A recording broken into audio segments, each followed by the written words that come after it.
Paisanos! This is the Get a Life podcast here at One Up Games in Mesa, Arizona. Our favorite place to be. I'm Nick. This is Tim, and I think you were just quoting the freaking Mario cartoon. Yeah. Okay. Hey, fuck you, Luigi. Yeah. My boys, like Brian and all those guys, they found that for me, and I was like, I show it to everybody.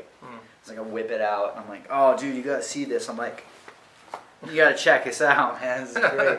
You showed it to me. Oh, dude, and you I also showed me pork chop sandwiches. Pork chop sandwiches. Oh shit! Get the fuck out of here! What are you doing? Go! Get the fuck out of here, you stupid idiot! Let's start it off with everybody's favorite, little JJ. Boom. Yeah.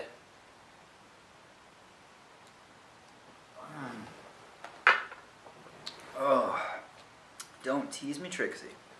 So, today we're going to be talking about Doctor Strange. No, we're going to talk about Christmas morning video games that is just makes Christmas so great when Santa has that game underneath the tree that you've been asking for. But anyway, can you remember any times where... Oh, come on.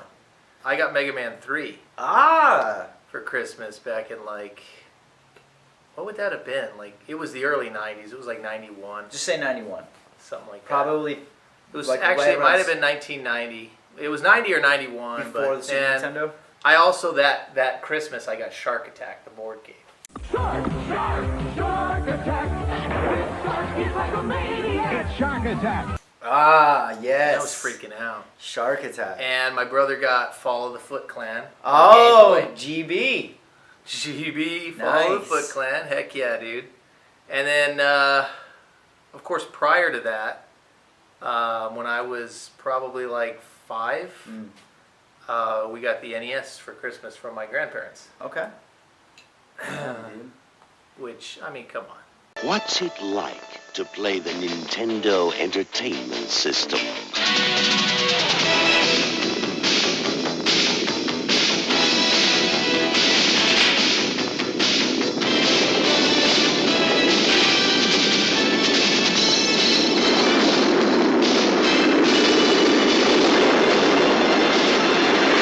The Nintendo Entertainment System. Now you're playing with power. It was crazy for me because the wish list, the Santa wish list, I wouldn't just like write down my stuff. I would find like pictures in magazines of like the games, and I would cut the pictures out, and then I would get like a piece of paper and I would glue the picture there, and then I would write like a detailed like little thing. This is Final Fantasy VII for the PlayStation 1. Retail And you value were mailing this to $49.99, and I don't know why I was putting prices down and shit for like Santa. And like I mean, yeah, when I was doing that, like it was probably a little bit when I was older. But when I was a kid, it was pretty much like I would just go to a game store and I'd be like, oh my gosh, I'm so excited, I want that game. And like some of them, the ones that I can really remember was like getting the original Batman for the NES. Oh, yeah. And Awesome. you unwrap your present and then you're just like, oh, and it's fucking Batman, and then you just tear that box in half. Oh, you ripped that thing to bits. Tear the box in half, look at the manual for a second, throw that sucker. I would get so crazy over some of those games that I just wanted really, really badly that I would just take the game and I would want to go, because like our tree was right next, it was in the living room, of course, right next to the TV. And Yeah. our NES is hooked to that TV. Yeah. And I would want to stop opening presents and just start playing that game. And my dad would be like, let's go, we're on a fucking schedule here, man, let's come on. That's why you got to open that one last, man. Well, you know, I went for the ones that I thought looked like video games. So you got to pick. What present? No, my parents would be like, you open this one first, because this is Oh. the sweater, and then second you open this one, because it's the No. board game, and No. then this one you open last. 'cause My this parents is were probably just really drunk at 7 o'clock in the morning already, because they were like spiking the coffee. spiking the coffee, putting some schnapps, you know, and the peppermint schnapps and the latte, which was dope. That was cool that you even brought up Shark Attack because Oh, man, dude. board games. I wanted that something fierce. Toys, like all that kind of stuff. Like I would go crazy over like a new Spider-Man toy, a new X-Men toy, a new Ninja Turtles toy come on. What did you play with, like action figures and shit? Yeah, a little bit. What was your go-to action figures? Well, I had the Turtles. I like turtles. And my mom had a bunch of the old original Star Wars toys, and I used to play with those. See, I never got into Star Wars because it was just there were so many. Dude, I'm not a Star Wars fan. And the ships and stuff like that. Were oh yeah, always she like, had the Millennium Falcon. They're always like $100, and then like you can't like. I mean, I like the ships and stuff like that, even like the GI Joe stuff, but it's so big, and when you're flying around with the Millennium Falcon, you're like do. Like your imagination can only go so. Like I just like having a fucking toy and making that shit like Matrix fighting. I don't know. But like Ninja Turtles. You were never into flying ships around? The real Ghostbusters. I'm trying to think of like some weird stuff because everyone's gonna say Masters in the Universe. And Oh, just say dude, Ghostbusters. what about Food Fighters? Your history, Private Pizza. I had the chicken leg. Oh, dude, and fucking yeah, dude! And there was like the 3-scoop dude, like the guy with like the the ice cream cone. Ice and cream then there was cone. like a taco, I think. There was a taco, and he had machine guns. I think I had and the he had the taco. little black hat on. I think I had the And there was taco. a pizza dude. He was a slice of pepperoni pizza. I imagine there was probably also a hamburger. There was a hamburger dude, and he had a little black hat on. And he Corn had dog? his arms were all the way outside. There was a hot dog dude. Hot dog. There was his arms were out to the side like this. I think I had a hot dog. What was too. that called? I thought it was Food Fighters. Food fighters? Maybe. Fighting food fighters, maybe. I'll look it up. I remember Street Sharks. I was into Street Sharks. I was into the Toxic Crusaders. Yeah.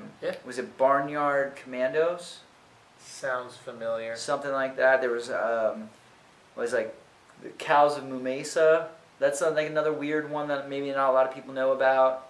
I never really got into Transformer toys, and I know like people like Billy and Jay from the Game Chasers, they were like really into that. It takes so long to transform them in from like their actual like robot form Indeed. into the planes or the tanks and whatnot. Dude. That like I would lose like my story in my mind of what I was trying to do. We all got into the Batman toys from the '89 Batman line, and there was like I don't know if it was intentional or if it was a mistake, but there were two versions of Batman. You could get Batman that had like the pointy chin, and then you could get Batman that had the big squared off chin. Yeah. But he was harder The to Jay find. Leno chin. Yeah, and we like would call around to all the toy stores looking for that Batman. Dude, I have one of my Batman like toys back there somewhere. Yeah, and we got into Dick Tracy toys too, but you could never find. Samurai Pizza Cats. What was the character that Madonna played that when she would put on the mask and she had no face in the movie? Did you ever see that movie? No. You never seen Dick Tracy? Oh, Dick Tracy? Yeah, Dick Tracy. Oh man, I'm thinking like this is a standalone Madonna film. No, I Oh. wouldn't watch that. Dude, I haven't seen Dick Tracy in years. And you just said you just recently watched I Dick did, Tracy. but I don't remember her name. Oh, balls. I need to watch that again. Yeah, but Uh, that action figure was impossible to find. Yeah, like getting like, of course, like I remember getting the Super Nintendo and playing Mario World like crazy. And then eventually getting like the Contras and like birthdays and stuff like that. We'd always get a video game. And that's the thing, like I feel like we really appreciated our games. And this is why like collectors and stuff like that are like in their 30s and their 40s, they really appreciate their stuff because like we would only get maybe 6-7 games a year. I don't remember ever getting that many games. I Of mean, course- owning, I'd probably get a game if I had a really good report card. My birthday, summer break, couple games at least at Christmas. Summer break. Because they would buy You us. get a summer break game? I Yeah. didn't never get a summer break Because game. you'd also get a report card. No, I never got a report card game. Really? I got a birthday game and A's maybe and a Christmas B's, game. But see, bitch. the thing Gotta get about those A's and our B's. generation too is there were rental stores back then. There- But yeah, I mean, I also got a Super Nintendo for Christmas. Again, from my grandparents. Same grandparents that got me the NES, got our family. That was the family gift. Right. Super Nintendo, and then I think the following year after the Super Nintendo, my brother and I really wanted a Sega Genesis, and my parents got us one. I never owned a Sega growing up. And I don't know, I just was never into the Sega Genesis the same way I was the Super, so I didn't really play it much. And then years later, Damn, you're gonna get some Sega haters. No, dude, I freaking love Sega. Years later, Hey, we're doing a Mortal Kombat Sega Genesis tournament Yeah. tomorrow. Well, and 2 of my 3 top consoles are Sega consoles, but I got a Sega Saturn for Christmas back in like '96 maybe. Oh shit. I think I was 24.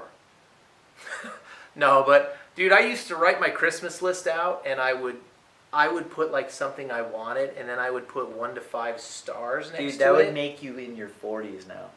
I'm close. Yeah. I would put anywhere from 1 to 5 stars next to every Oh, item. that's dope. Rating like how badly I wanted Yeah. that item. And I'm talking, I was like 18 So years you did old. the star system. I did pictures. It's awesome to still remember this stuff and to be really appreciative, especially like when you're now a parent yourself.